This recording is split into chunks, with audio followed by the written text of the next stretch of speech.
Hello everyone, welcome back. So, Columbina has given us some rather interesting interactions for currently the only non-Cryo fielder that I have, being of course Nefer. There are a few things that Columbina can provide Nefer and other Lunar Bloom teams. We get Columbina's off-field Hydro app, as well as off-field direct Lunar Bloom damage, and her ult gives Lunar Reaction damage percent, and on top of that, her A4 passive gives us something called Moonridge Dew. The Moonridge Dew in particular that I have found very interesting for Nefer teams. So what happens after you pop Columbina's ult is that when you make a Verdant Dew, you also get a Moonridge Dew. Funnily enough, there was a brief and shiny moment during the beta when they were called Mountain Moon Verdant Dew, aka Mountain Dew, but now they're called Moonridge Dew, and they're basically functioning as a backup Verdant Dew. You actually use your Verdant Dew first before you can tap into your Moonridge Dew, which you can only make 3 every 18 seconds. One more thing, Columbina's signature weapon actually is pretty strong on Nefer as well. You can't use the HP buff, but you can still use everything else. So what can we do with these Moonridge Dews in a Nefer team? Well, there's actually 2 schools of thought that have been floating around in the community that I would like to discuss. Number 1, we save all of them for Nefer so that she can do all of her damage and not need to use her burst to stall for more Verdant Dew. And number 2, we give Lauma an opportunity to use her hold skill.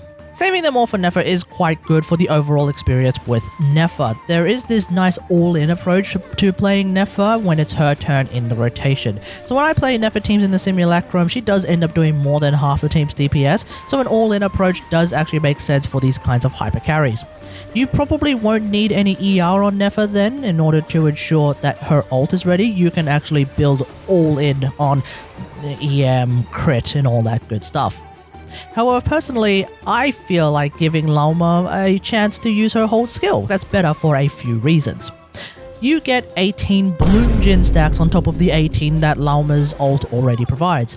These actually affect many characters on the team. It's not just Nefer's Lunar Bloom hits that come from her shades, it's also Lauma's hold skill if you go ult into skill, and then there's also Columbina's off-field Lunar Bloom hits. Let's have a look at how many Lunar Bloom hits can actually happen over the course of a rotation that lasts around, 18 seconds, give or take a few. Nefer can use 2 skills worth of 3 charge attacks each, getting her shades to do 3 hits of Lunar Bloom damage. This actually comes out to 12 hits total. Lauma's hold skill happens once, and then Columbina's off-field Lunar Bloom damage happens once every 6 seconds. Now, as far as I can tell, faster app and more reactions doesn't seem to result in simultaneous build-up of her gravity stacks, so instead it's 3 rounds of that off-field Lunar Bloom damage coming out of Columbina, but each round actually fires 5 sigils, so it's actually 15 hits. Totaling that up together, we get 28 hits, so Lauma's ult into skill seems to be able to fully support the entire team's damage. The thing is that if you try to go all in on Nefer, as I previously mentioned, the problem still remains that whilst you could mathematically cover all of Nefer's hits, it's Columbina's off-field hits that are going to take some of those BloomJin buffs too. So I think part of that consideration may lie in how well you've actually built your Columbina. My Columbina seems to be very built, even though it's on Serenade, so, it's not entirely a waste for her to be grabbing those BloomJin buffs. But if you're like me and you prefer to let Lauma do some very satisfying single hit numbers, I'm talking about upwards of 200k even with my lower crit damage, then you don't really have to worry about that at all, because the 36 BloomJin buffs will in fact cover everyone's damage and then some, at least in single target gameplay. Pretty sure in AoE gameplay it might be a bit more touch and go, depends of course on how many enemies there are, but you will have a buffer of 10 hits to play with, so things should work out perfectly fine. Now I'm going to move on to talking about teams, so before I do that, it would help to like the video and subscribe to the channel. There's quite a few more things I want to talk about with regards to Columbina, so your support will be about as helpful as Columbina's support to the various teams that actually have her. So, there's been some discussion about whether Nahida or Sucrose is the better ally for what's going on and what's going to be the Nefer team, and I have an interesting discovery to share. First, I previously mentioned that the seemingly strongest Nefer team that I could make involved Miko and Farina.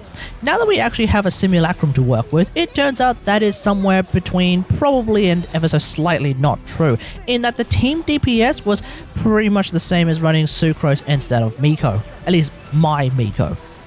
That being said, bringing my Columbina instead of Farina has naturally resulted in a pretty significant boost in damage, and considering a redundant double up in the Serenade artifact sets between Lauma and Columbina, I'm still apparently seeing an almost 50% DPS increase. The fact that Columbina is quite stronger than Farina in a team like this is to be expected, mind you, but I just wasn't expecting such a big gap. But apparently I'm the only one who wasn't expecting such a big gap. The big question now is the third slot between Nahida and Sucrose. My Nahida is C2, so that's what I have to compare with. Let's start with overall gameplay impressions. So I personally am no longer a fan of how messy the team rotation ends up being with Sucrose. On top of that, I'm also running Sunny Morning Sleep In, which loses a big chunk of its passive in this team as I can't trigger Swirl. I can trigger Swirl, but it's really difficult to do that when you actually have a Dendro Aura around from someone like Lauma. This implies that I would have to do something like going Columbina into Sucrose into Lauma into Nefer, which will result in way less uptime on Sucrose's team EM share. That being said though, Nahida can't even give the team an EM share, it's only Nefer who gets it. There's also the way that I have built Nahida and Sucrose. Nahida is permanently on the Deepwood set, whilst Lauma and Columbina aren't, so she will also bring some additional Dendro res, whereas Sucrose is permanently on the VV set, which is all but worthless in a team like this. I know you could put Deepwood on Sucrose, but I'm not bothered to swap builds around like that, since I'll also be using Sucrose in other teams like Lunar Charge. We don't have artifact loadouts as a thing yet. Still. Somehow. So with all that being said, who's the stronger character for a Nefer team? Well, it turns out that without changing anything about their builds, as I normally use them, Sucrose does make the stronger team with a difference from around 151k DPS down to 140k with Nahida. However, it turns out the problem was actually with Nahida's energy regeneration, in that I wasn't able to pop her ult every rotation.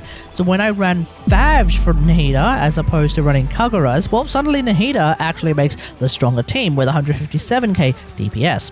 Pairing that with the easier gameplay experience suggests to me that C2 Nahida is in fact the stronger option compared to Sucrose. If Nahida were to ever get a buff that makes the EM share from her ult a team-wide thing as opposed to some kind of single target thing, much like how Farina's buffs are team-wide and hell, even Columbina's buffs are actually team-wide, I think that would actually make her overwhelmingly better than Sucrose for these Dendro teams. So at the end of the day, the Nefer team that I'm going to be playing the most will involve Nefer, Lauma, Nahida, and Columbina, which is oddly enough the Nilou Columbina team minus Nilou and swapping her in with Nefer instead. The goal now is to farm sets of the new artifact set for both Columbina and Nefer. Using this set on Columbina instead of Serenade will of course further boost the team DPS by boosting Columbina's own personal damage, so I'm looking forward to updating the DPS output that I can get out of this Nefer team in the future.